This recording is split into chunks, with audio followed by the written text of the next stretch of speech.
பூஜித் ஜெயசுந்தரவுக்கு இன்று மரண தண்டனை விதிக்கப்பட்டது. கொழும்பு மேல் நீதிமன்றத்திலே மாலை 5:20க்கு மின்குமிழ்கள் அணைக்கப்பட்டு அவருக்கு மரண தண்டனை அறிவிக்கப்பட்டது. ஜனாதிபதி நினைக்கும் ஒரு திகதியிலே, நினைக்கும் ஒரு இடத்திலே பூஜித் ஜெயசுந்தரவுக்கு மரண தண்டனை நிறைவேற்ற முடியும் என்று இன்று மிக முக்கியமான ஒரு தீர்ப்பை நீதிமன்றம் அறிவித்திருக்கின்றது. உயிர்த்த ஞாயிறு பயங்கரவாத தாக்குதல் இடம்பெறவுள்ளதாக உளவு தகவல்கள் கிடைத்தும் அதனை தடுப்பதற்கு நடவடிக்கை எடுக்காமையின் காரணமாக கிட்டத்தட்ட 260க்கும் அதிகமான உயிர்கள் பலியாகுவதற்கு காரணமாக இருந்த பூஜித் ஜெயசுந்தரவுக்கு இன்று மேல் நீதிமன்றம் மரண தண்டனை விதித்திருக்கின்றது. இந்த தீர்ப்பினை நாங்கள் தற்போது பார்ப்போம். அதாவது 2019ஆம் ஆண்டு ஏப்ரல் 9ஆம் தேதியிலிருந்து ஏப்ரல் 21ஆம் தேதி வரையான காலப்பகுதியில் 8 தடவைகள் புலனாய்வு தகவல்கள் கிடைத்திருக்கின்றது பூஜித் ஜெயசுந்தரவுக்கு. 21ஆம் தேதி 20ஆம் தேதி மிக முக்கியமான ஒரு புலனாய்வு தகவல் கிடைத்தும் அதனையும் புறக்கணித்து செயற்பட்டுள்ளதாக நீதிமன்றம் இன்று தெரிவித்தது.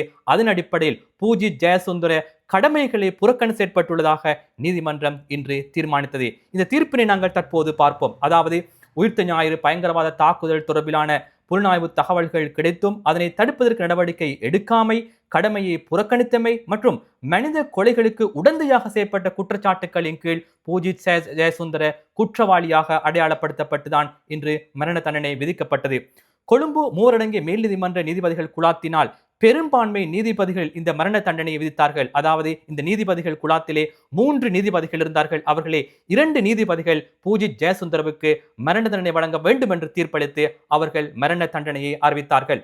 அதே போன்று ஒருவர் இதற்கான எதிர்ப்பு தெரிவித்திருந்தார். மரண தண்டனை அல்ல, அவரை விடுவிக்க வேண்டும் என்ற விடயத்தினை ஒரு நீதிபதி குறிப்பிட்டிருக்கிறார். எவ்வாறாக இருந்தாலும் பெரும்பான்மை நீதிபதிகளின் முடிவு பூஜித் ஜெயசுந்தரவுக்கு மரண தண்டனை என்பதுதான். அதன் அடிப்படையில் தான் இன்று பூஜித் ஜெயசுந்தரவுக்கு மரண தண்டனை விதிக்கப்பட்டது. இது சம்பந்தமாக நாங்கள் பார்க்கின்ற பொழுது பெரும்பான்மை நீதிபதிகள் தமது தீர்ப்பினை அறிவித்திருந்த விதம் சம்பந்தமாக நாங்கள் பார்ப்போம்.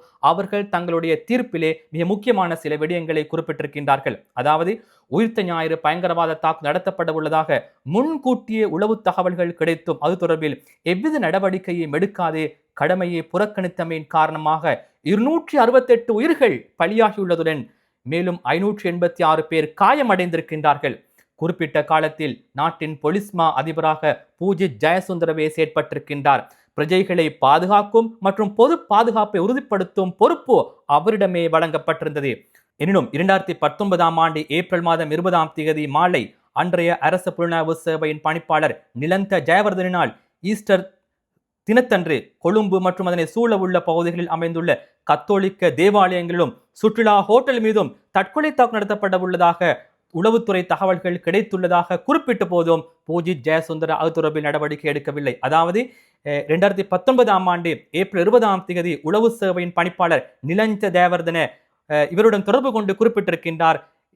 ஈஸ்டர் தினத்தன்று கத்தோலிக்க தேவாலயங்களிலும் கொழும்பில் இருக்கின்ற பிரபல ஹோட்டல்களிலும் இந்த தாக்குதல் நடத்தப்பட உள்ளதாக அறிவித்தும் பூஜித் ஜெயசுந்தர அது சம்பந்தமாக நடவடிக்கை எடுக்கவில்லை என்றுதான் இன்று நீதிபதிகளுடைய தீர்ப்பாக அமைந்திருந்தது. நீதிபதிகள் தங்களுடைய தீர்ப்பிலே இதனை மிகவும் தெளிவாக குறிப்பிட்டிருக்கிறார்கள்.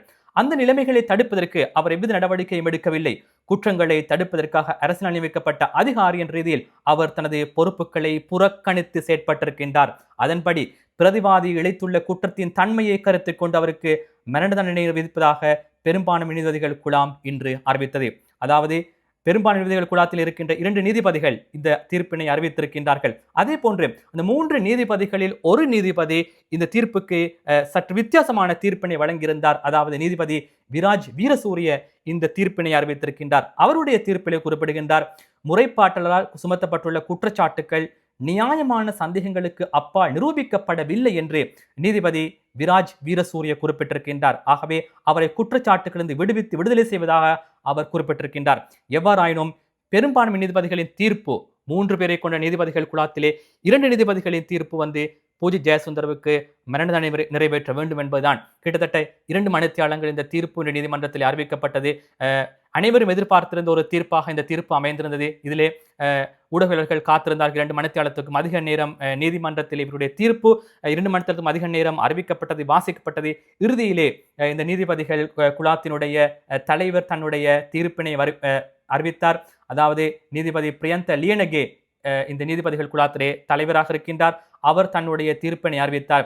இவ்வாறான அனைத்து குற்றச்சாட்டுகளிலும் குற்றவாளி நிரூபிக்கப்பட்டுள்ள முன்னாள் போலீஸ் மா அதிபர் இலங்கையின் 34வது போலீஸ் மா அதிபர் பூஜித் ஜெயசுந்தரவுக்கு மரண தண்டனை நிறைவேற்ற வேண்டும் என்று அவர் அறிவித்தார். நீதிமன்றம் அவரை மரண தண்டனை நிறைவேற்ற வேண்டும் என்று அறிவிப்பதாக அவர் குறிப்பிட்டார். அதன் அடிப்படையிலே ஜனாதிபதி